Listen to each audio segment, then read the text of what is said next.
Nalunod habang naliligo sa ilog sa barangay San Agustin, Libon, Albay ang isang 14 anyos na binatilyo. Kinilalang biktima na si alias AJ, residente ng nasabing lugar. Base sa ulat, alas 2 ng hapon kahapon nang maligo ang biktima sa ilog kasama ang nag-ayang kaibigan nito. Sa lalim ng ilog, hindi na nakaahon pa ang biktima. Pasado alas 7 kaninang umaga nang matagpuan pa lang ang bangkay nito na palutang-lutang sa naturang ilog.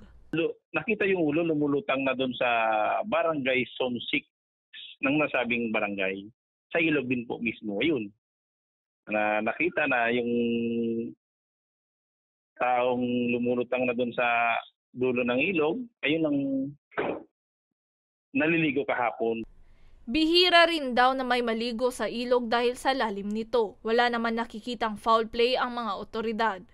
Ngayon po, ma'am, ito lang po ang reported ngayon. Kasi nga, siyempre po, ang po dito, ang mga bata kasi ma'am, may mga nagyayayaan lang sila kasi sobrang init ng panahon.